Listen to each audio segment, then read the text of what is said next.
Es probable que alguna vez hayan visto una resistencia como esta en un circuito o incluso en un calefactor. Pero, ¿cómo funciona una resistencia internamente? Primero debemos aclarar el concepto de electricidad y para ello vamos a usar este trozo de cable. Este cable posee electrones, los cuales son partículas subatómicas de carga negativa y que se pueden desplazar libremente. Cuando se aplica una diferencia de potencial o voltaje entre los dos extremos del cable, los electrones son obligados a desplazarse, y es ese movimiento al que se le conoce como corriente eléctrica. Sin embargo, a pesar de que los electrones se pueden mover a través del cable, no todo es tan fácil, pues hay una resistencia que se opone al flujo de los electrones. Esta es la resistencia eléctrica, y su unidad de medida es el ohm.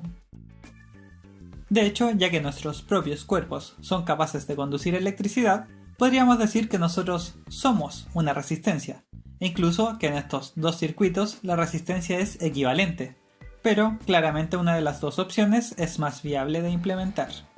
Una de las principales diferencias es que cada uno posee un coeficiente de resistividad determinado por el material del cual están constituidos. De hecho, existen múltiples clasificaciones dependiendo de este coeficiente de resistividad. Si un material posee un bajo coeficiente de resistividad, se dice que este es un conductor, como por ejemplo el cobre o el oro. Por el contrario, si su coeficiente es más alto, se dice que es un material aislante, como por ejemplo el vidrio o el plástico. Pero también hay materiales con valores intermedios, y a estos se les conoce como semiconductores, los cuales en algunos casos varían su conductividad dependiendo de otros factores externos, como lo vimos en el video anterior sobre los diodos. Y finalmente, aunque son un caso extremo, también existen materiales superconductores, los cuales cuando se encuentran por debajo de una cierta temperatura disminuyen su coeficiente de resistividad drásticamente.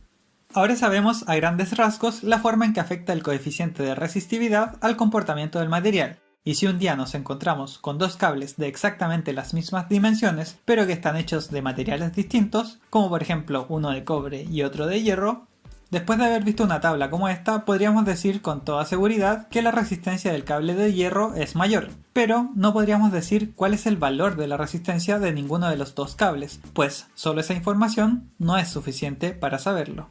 Centrémonos en el cable de cobre. La resistencia de este cable va a ser igual al coeficiente de resistividad multiplicado por el largo del cable y dividido por el área de su sección transversal. Vamos a hacer algunas analogías para entender más fácilmente cómo afecta cada variable. Imaginemos que este cable es una tubería, a la cual le agregamos dos estanques, uno lleno con partículas que representan a los electrones y uno vacío, para representar también la diferencia de potencial o el voltaje que se aplicará al cable. Cuando cerramos el circuito y dejamos pasar la corriente, podemos ver cómo las partículas pasan sin problemas hacia el otro estanque. Esto porque el cobre tiene un coeficiente de resistividad bastante bajo. Ahora, si cambiamos el cobre por otro material como el hierro, la tubería tendrá obstáculos en su interior. De esta manera, cuando dejamos pasar la corriente, será más difícil, pero no imposible que ésta llegue al otro extremo. Es decir, tendrá una mayor resistencia. Tener un material aislante sería como tener una tubería completamente tapada.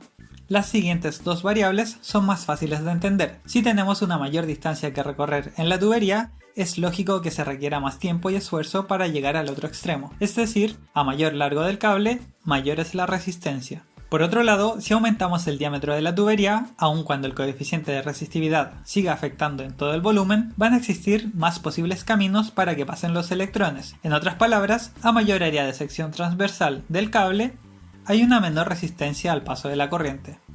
Ahora volvamos a la versión real antes de que mi computador se derrita por hacer estas simulaciones.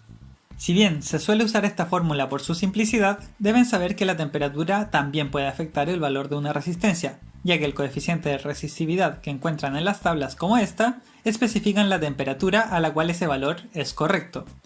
Si bien la mayoría de los metales aumenta su coeficiente de resistividad al aumentar la temperatura, esto no es cierto para todos los materiales.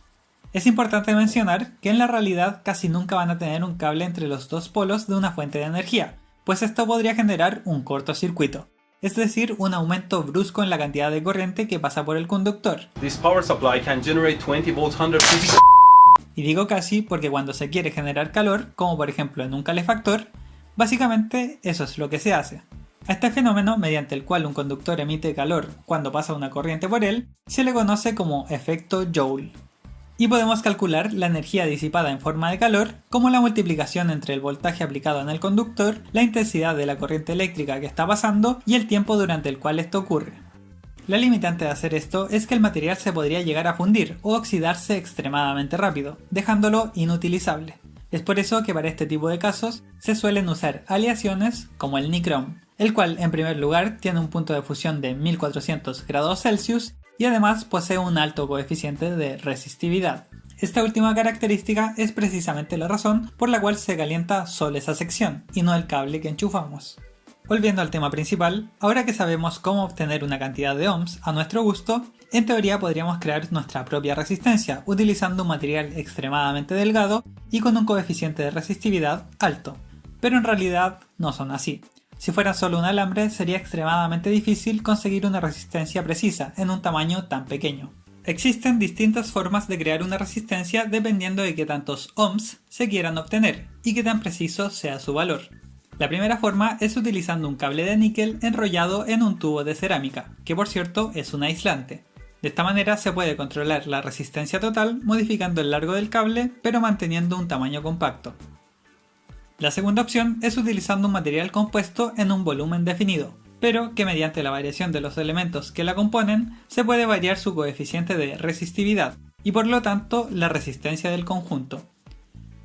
Y la tercera opción es mediante un cilindro de cerámica recubierto por un film de carbono, el cual se corta en forma de espiral hasta obtener la resistencia deseada. En otras palabras, se va creando un cable de carbono gradualmente para aumentar la resistencia hasta el valor deseado. Como generalmente estas resistencias son tan pequeñas, sería bastante difícil imprimirles cuál es su valor. Es por eso que se inventó un código de colores, mediante el cual podemos saber su valor en ohms, aún sin números. Por ejemplo, esta es una resistencia de 200 kΩ. La forma de leer su valor es la siguiente. La primera y segunda banda corresponden a dígitos del 0 al 9. En este caso el rojo es 2 y el negro es 0. Luego la tercera banda corresponde a un multiplicador para evitar la necesidad de poner muchas bandas negras al representar valores grandes. En este caso la banda amarilla significa que hay que multiplicar por 10.000. Entonces 0 por 10.000 nos da 200.000 ohms o 200 kiloohms. Y la última banda que nos va quedando corresponde a la tolerancia de este valor, pues como vimos anteriormente se requiere muchísima precisión para generar un valor exacto. En este caso el dorado significa que la tolerancia del valor es de más o menos 5% del valor definido. Puede que en algún momento se encuentren con resistencias con más bandas y su lectura variará ligeramente, pero la lógica es la misma. Si buscan código de colores resistencia en Google van a encontrar muchas opciones para descargar, pero yo también quise hacer una para ustedes y la pueden descargar gratis en mi página de Patreon. Como podrán imaginar, es poco probable que existan resistencias para todos los valores, por lo que existen diferentes formas de mezclar resistencias conocidas para obtener un valor deseado.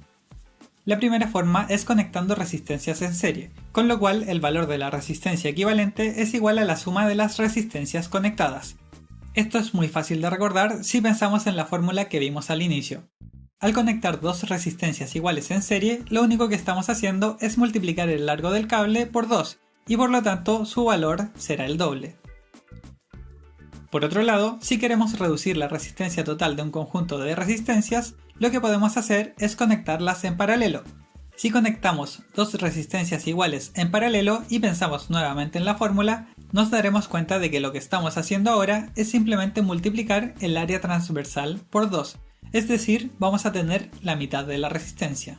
Para sistemas más complejos, la forma de calcularlo es algo como esto, pero lo importante es que entiendan el por qué es así. Llegado a este punto, creo que ya están listos para comenzar a hablar sobre para qué sirve una resistencia. El uso de una resistencia con un valor estático en un circuito nos permite regular el voltaje que se va a generar en distintos componentes. Supongamos que tenemos una batería de 12 volts y un LED que funciona a un máximo de 3 volts, pues si supera ese valor, se va a quemar. En este circuito extremadamente simple, solo con poner una resistencia del valor adecuado podemos hacer que pasen exactamente 3 volts por el LED. En este video no quiero entrar en mucho detalle sobre cómo calcular el valor de la resistencia que necesitaríamos, pero si quieren seguir por su cuenta les resumo 3 leyes extremadamente importantes. La primera es la ley de Kirchhoff de voltaje, la cual nos dice que si sumamos todos los voltajes siguiendo una trayectoria cerrada en un circuito, el valor debe ser 0. O en otras palabras, la sumatoria del voltaje de cada uno de los componentes en esta trayectoria debe ser igual al voltaje en la fuente que los está alimentando. La segunda es la ley de Kirchhoff de corriente, la cual nos dice que en cada nodo, es decir, donde hay más de un posible camino para la corriente que entra debe ser igual a la que sale. Y finalmente, la tercera ley es la ley de Ohm, la cual nos dice que el voltaje en un componente es igual a la corriente que pasa por él multiplicado por su resistencia. Lo cual, por cierto, nos permite despejar cualquiera de las 3 variables siempre y cuando tengamos las otras 2. Como ya les dije, una resistencia nos permite controlar el voltaje que pasa por otros componentes, y habrán veces en las que queremos modificar ese voltaje durante el uso del circuito, no solo durante la etapa de diseño, y es aquí donde aparece el potenciómetro. La forma en que funciona un potenciómetro es utilizando una resistencia en forma de arco, la cual al agregar un punto de contacto con otro terminal justo entre sus extremos, actúa como si hubieran 2 resistencias en serie. De esta forma, si medimos la resistencia entre el primer terminal y el intermedio, obtendremos un valor, mientras que si medimos el tercer terminal y el intermedio, obtendremos otro valor. Sin embargo, al medir la resistencia entre el primer terminal y el último terminal, esta será siempre la misma, ya que al estar en serie se deben sumar. Esta característica nos permite generar circuitos como este, en el cual al variar el potenciómetro variamos el voltaje que pasa por el LED. Este video tenía muchísima información, así que felicitaciones si llegaron hasta aquí.